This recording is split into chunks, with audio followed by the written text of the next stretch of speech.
Du Bois County now has its 2014 budget. More on what the council approved at last night's meeting. Plus, Carrie Schneider visits with our friends at the Du Bois County Humane Society. And Jessica Meringer with the Jasper Optimists is our guest this evening on Inform. All of that and much more is up next here on 18 WJTS News.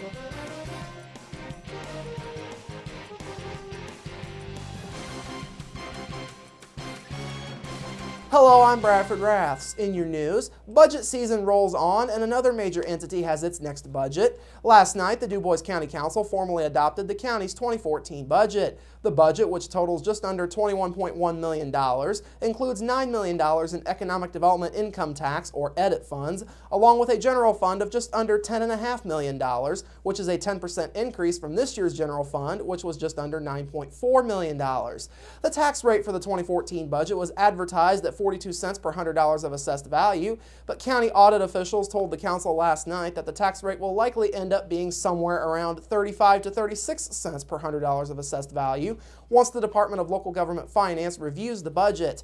The county also approved other budgets, such as the Northeast Du Bois School Corporation budget of just under $11.5 million at last night's meeting. County Council President Greg Kendall says this year's budget process went fairly well. He says the county needs to continue working to stay progressive. Right now we're worried about the community corrections thing with the funding for that is running short. People have not been paying their bills. We're going to have to find a way to get them to pay their bills. Other than that, you know, the road projects, they're still working over at Holland, I think, on a road project over there. We've got a lot of road projects to where we're doing quite well with the monies to keep things moving forward so that we don't fall behind in our work and keep things progressive. The budget will now go to the Department of Local Government Finance for review and final approval. Also last night, the council approved the advertising of just over $44,200 for the County Corrections Department to get them through the remainder of the year. County Corrections Director J.P. Weissite told the council last night that the agency is teetering between the red and the black financially as bills get paid each month. Weissite also brought up the possibility of looking into the hiring of a new collections agency to help the county collect money from those in the work release program, a problem that has been ongoing for quite some time. Kendall says he and Weissite have discussed the idea of changing collections agencies recently. He says the corrections department has been a benefit for the county and something has to be done to ensure that the money is collected by the program and the county. Overall, yeah, it's saving money, but there were conditions that people go on work release, and that's to pay those bills, and they're supposed to be paying, and they aren't. So in my books, if they aren't paying their bills, they should, you know, they got a contract to pay $100 a week to be on work release. Yet for some reason they're getting out of paying that $100. We got to find a way to either make them go back to jail or pay the $100.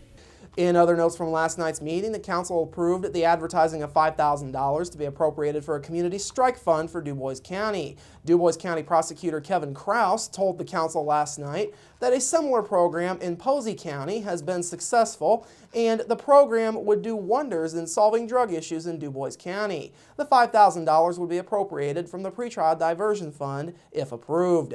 Finally, last night, the council formally approved a total of $45,000 in appropriations for the Sheriff's Department to finish out the current year. The total amount includes $15,000 for a jail repair and maintenance employee, $10,000 for computer equipment, and $5,000 to cover overtime pay for deputies.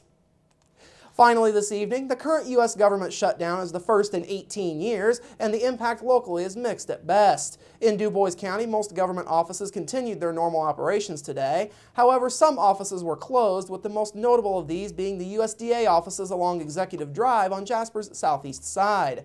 That closure has forced one of the local tenants of the building, the Du Bois County Soil and Water Conservation District, to change their operations.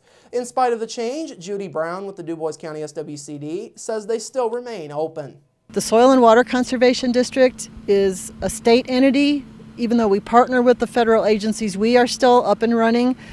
Due to the building being locked, we are working downstairs in the same building, we're working with the extension office. They're going to make room for us. We'll either be in the hall outside their facility or we will be in their conference room. But the extension office has made room for us, so the Soil and Water Conservation District is still up and running.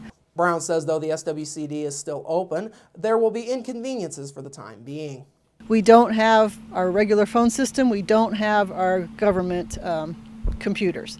So we're kind of just operating off of whatever we can box up and take downstairs with us. So it'll mostly inconvenience our customers. The impact is also being felt in parks across the country, including one attraction in Spencer County. Kendall Thompson, the superintendent of the Lincoln Boyhood National Memorial, says if this government shutdown lasts too long, there will be a negative impact for visitors of the park. If this goes on for a long time, and a long time I would define as even a few days, we already start to see a lot of more long-term impacts beyond just the casual visitor and the lack of enjoyment and understanding visitors might get by coming to where Lincoln grew up and learned to write the Gettysburg Address. Thompson says employees of the park are also affected by having to change their lifestyles for the time being. I think that the employees feel very sad. They feel sad that they are not able to do what they have been doing day after day, many of them for decades, and they hold it as almost a trust. Well, not almost, it is a trust, and they're very engaged and serious about the mission. This is not just a job, it's a vocation, and they're worried about their finances, but they're mostly just sad, I think.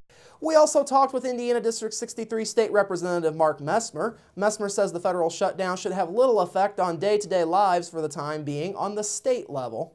I've read comments from the governor, from local government officials. I mean, there's really very little impact that anything that would affect the state budget. So I don't really think most people will even notice that the shutdown is occurring. The post office continues to run. Social Security checks continue to go out. Unemployment checks continue to go out. So I think by and large, unless you're one of the federal employees who's been sent home, you'll never notice the difference, to your day-to-day operation. Messmer says in spite of that, it is still disappointing to see the attitude that is displayed by a lot of politicians currently in Washington.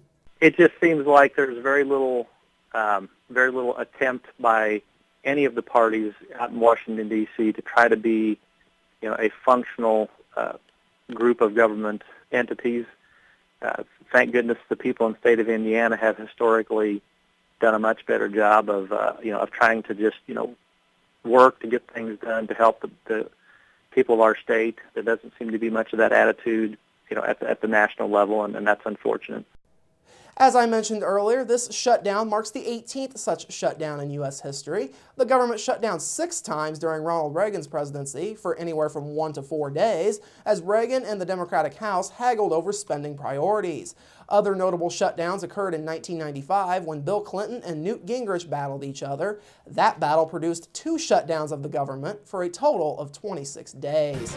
Coming up after the break, Carrie's back with our friends from the Du Bois County Humane Society, plus your local forecast, sports with Kurt Gooksell, and Inform featuring Jessica Maringer with the Jasper Optimists. That's all up next here on 18 WJTS News.